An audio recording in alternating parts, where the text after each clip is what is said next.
ସାଙ୍ଗମାନେ ଜୟ ଜଗନ୍ନାଥ। ସାଙ୍ଗମାନେ welcome to Annapurna ହାଣ୍ଡିଶାଳ। ଖାଣ୍ଟି ଓଡ଼ିଆ ରୋଷେଇକୁ ଆପଣମାନଙ୍କୁ ସ୍ୱାଗତ। ସାଙ୍ଗମାନେ ଆଜି ଯେଉଁ ରେସିପି ଆଣିଛି ବୁଟ ଡାଲି ଅମୃତଭଣ୍ଡାର ରେସିପି, ବହୁତ ବଢ଼ିଆ ମଜା ଲାଗିବ। ଏ ରେସିପିଟା ଥରେ ବନେଇବେ, ସବୁବେଳେ ଏମିତି ବନେଇକି ଖାଇବେ। ମାଛ ମାଂସ ବି ଖାଇବା ଭୁଲିଯିବେ, ଏତେ ବଢ଼ିଆ ଲାଗେ ଏ ରେସିପି। ଚାଲନ୍ତୁ ଭିଡ଼ିଓଟା ଆରମ୍ଭ କରିବା। ଦେଖନ୍ତୁ, ମୁଁ କିଛି ବୁଟ ଡାଲି ଭଲ ଭାବରେ ବତୁରେଇ ନେଇଥିଲି 2 ଘଣ୍ଟା ପାଇଁ ପାଣିରେ। ତ ବହୁତ ବଢ଼ିଆ ଭାବେ ଫୁଲି ଯାଇଛି।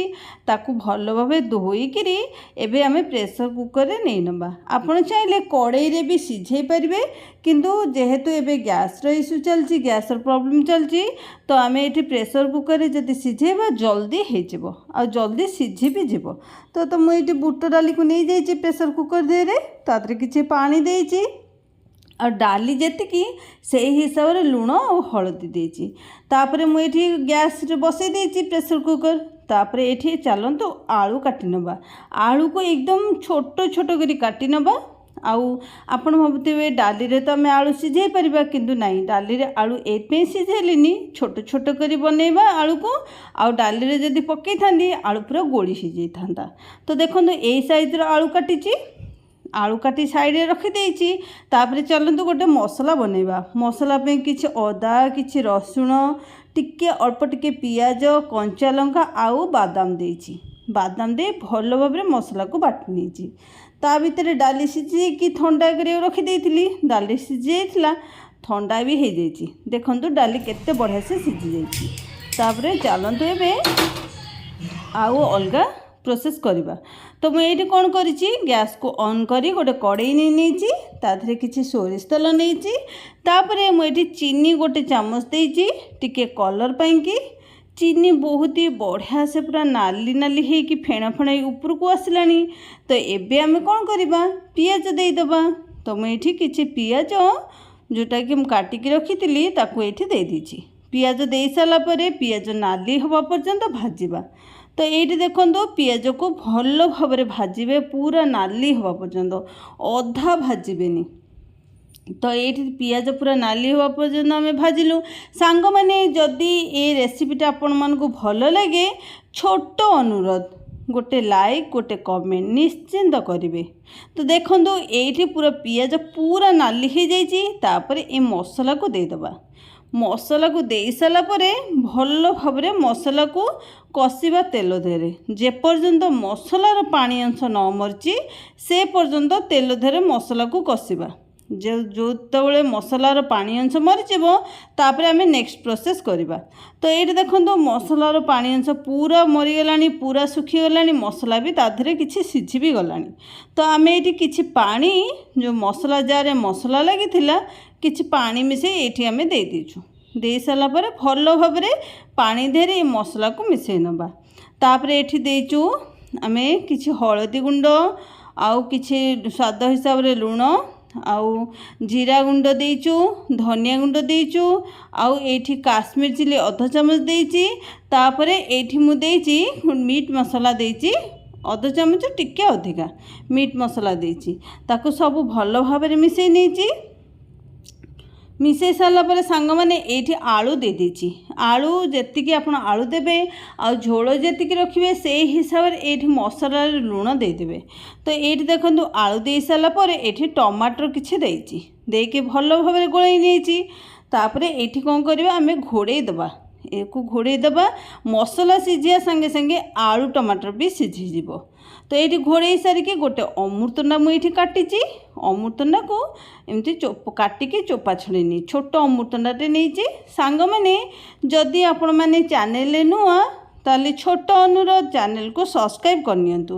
କାହିଁକିନା ସବୁଦିନ ଆମେ ନୂଆ ନୂଆ ରେସିପି ନେଇକି ଆସୁଛୁ।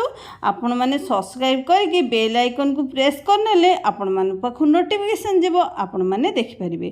ତ ଏଇଠି ଦେଖନ୍ତୁ ଅମୃତଭଣ୍ଡାକୁ ସବୁକୁ କାଟି ସାରିଛି। କାଟିକି ତାକୁ ଚୋପା ଛଡ଼େଇ ନେଉଛି। ଆଳୁ ଚୋପା ଛଡ଼ାରେ ଚୋପା ଛଡ଼େଇ ନେଉଛି। ଆପଣ ଚାହିଁଲେ ଛୁରୀ ସାହାଯ୍ୟରେ ବି ଚୋପା ଛଡ଼େଇ ପାରିବେ। ତ ଚୋପା ଛଡ଼େଇ ସାରିକି ସାଙ୍ଗମାନେ ଆମେ କ'ଣ କରିବା, ଅମୃତଭଣ୍ଡାକୁ ମଝିରେ ଅନ୍ତିଟାକୁ କାଢ଼ିଦେବା। ତାପରେ ଛୋଟ ଛୋଟ ପିସ୍ କରି କାଟି ନେବା। तो ये देखु अमृतभंडा को मुझे छोट छोट पीस करके काटि नौची यही टाइप आम पीसेस करनबा जल्दी सीझीज अमृतभंडा आउ खावाई भी बहुत बढ़िया लगे आलू साइज्र अमृतभंडा पीस भी आम काटि नहींचु। तो ये देखो अमृतभंडा काटी रेडी करदे ये आम आलू जो पकईले मसला देहरे आलू दर सीझा हो गला देखु आलू दर सीझा हो गला टिके टाण लगुच। तो ये आम कौन करवा अमृतभंडा को पकईदबा आलू अमृतभंडा एका सांगे सीझब मसला देहरे।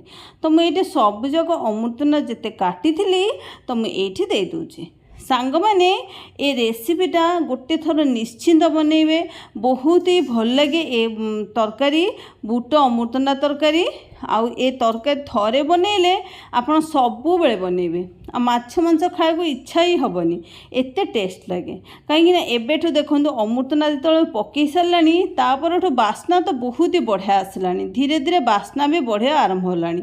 तो ये देखंतु अमृतभंडा आलू भल भाव सीझी जाइए।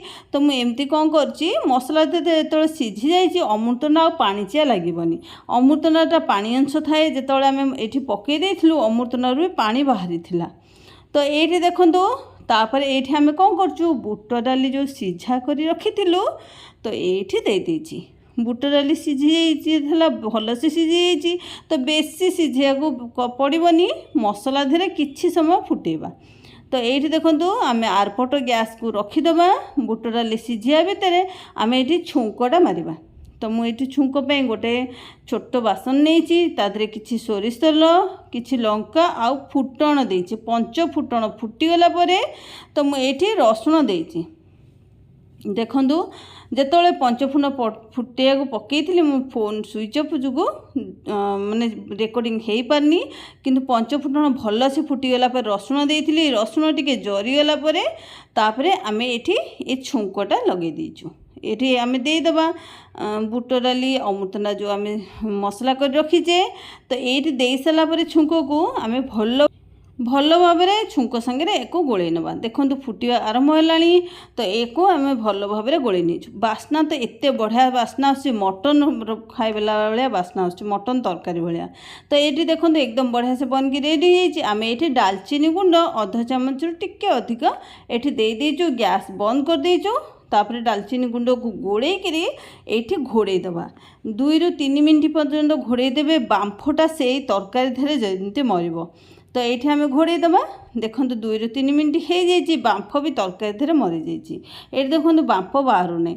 तो सांग मैंने ये रेसिपी केबे बनाउछन्ती आपण कोठु देखुछन्ती मते कमेंट बॉक्स रे निश्चिंत जनइबे आउ आपण मानकु केमती लागिला। तो सांग मैंने आज एतिकी रहुची पुणी देखा नुआ एक रेसिपी सहित आ जमार भी भूलिबेनी सबुदिन नुआ नुआ रेसिपी नहीं कि आसुची। जय जगन्नाथ।